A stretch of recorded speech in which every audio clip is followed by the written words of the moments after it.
வணக்கம் சத்குரு. நீங்கள் வாக்கு சுத்தி என்ற தன்மையானது வெறும் உண்மை மட்டும் பேசுறதல்ல, ஒரு ரம்யமான அற்புதமான சத்தத்தை உச்சரிப்பது, நமக்கு நன்மை கொடுக்கக்கூடியது என்று சொல்லியிருக்கின்றீர்கள். வாக்கு சுத்தியாக இருந்தால் எப்போவுமே நம்ம சாண்டிங் பண்ணிகிட்டே இருக்கணுமா? விளக்கமாக சொல்லுங்கள்.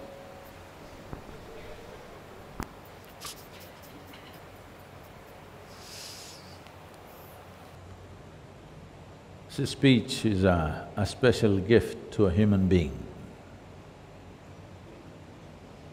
In terms of the complexity of what a human being can utter,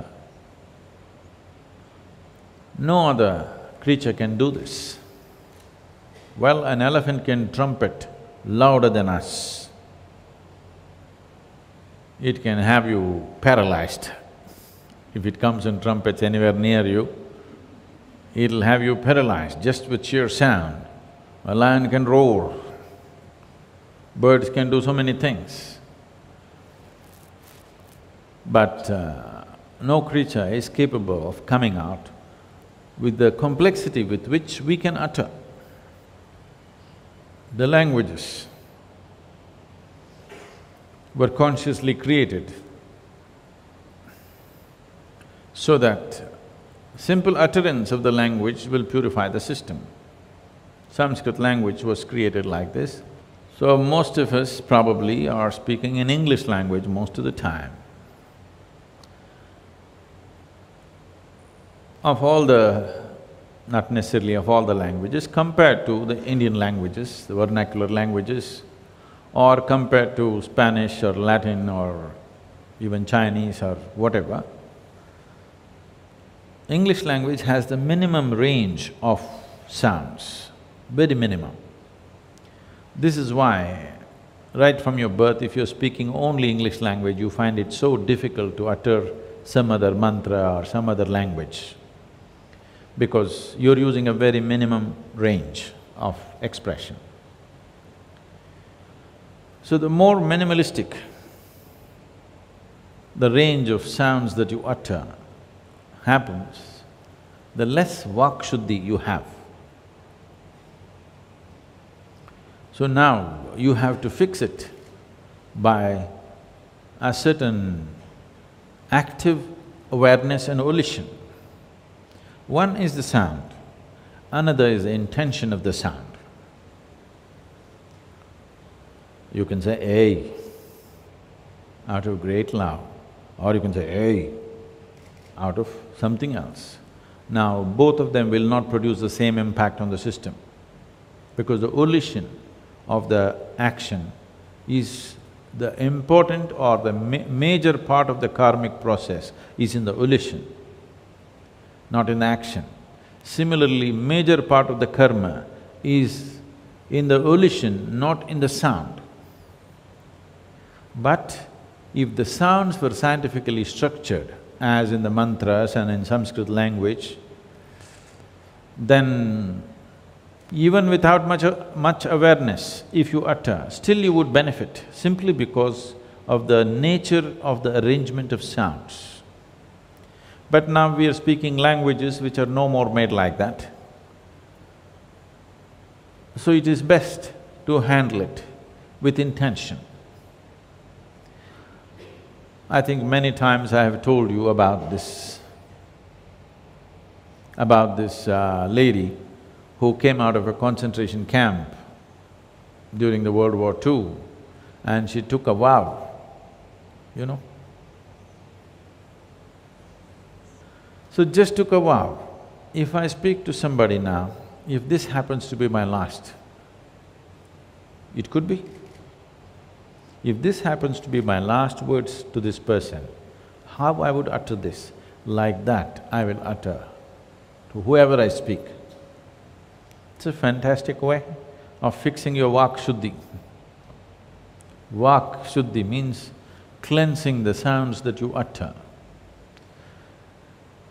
To become conscious of the sounds, the science of sounds and the impact that this has on us and how to come to this, it is a phenomenal thing, it's not going to happen in a lifetime to understand.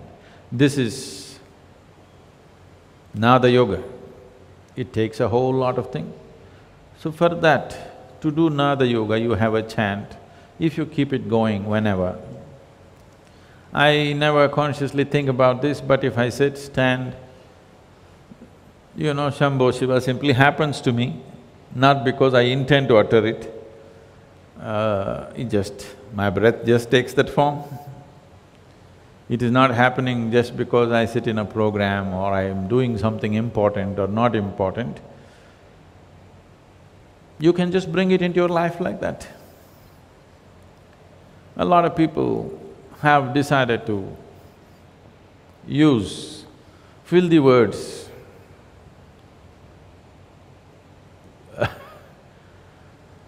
in their conversations, or these days particularly I'm seeing the youth in United States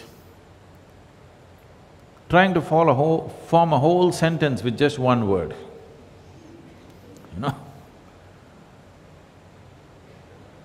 I see a whole lot of people in India also have picked these things up, and when they utter these words, people keep on saying, shit, shit. I keep reminding them, please don't do it here, please don't do it here. So, this is one way of bringing the right kind of reverberation in the system. Why this is important is, if you simply become silent within yourself, there is no better way, it is the ultimate way. If you can just simply become still within yourself, that is the best way. If that's not happening, the next best and the next best is like this. You can say Shiva, it is the closest things to stillness. Otherwise, just one word doesn't do for you. You can have a little more elaborate, you need a sing-song, you can do Brahmananda Swarupa, something, or whatever mantra you picked among those 5, 6 that are there. Whatever you resonate with, you just do that. Above all, to bring the right intention into every sound that you utter. If you bring the right intention into every single sound that you utter, these sounds will reverberate in a certain way within you. This foundation of the right kind of reverberation is necessary if you want to use this human system as a higher possibility. Otherwise, it will only drag behind you all the time. If you want this to be a bigger possibility, this must have a foundation of the right kind of reverberation, and Vak Shuddhi, or cleansing the sounds that you utter, is an important part of that. But if you can become utterly still, nothing like it.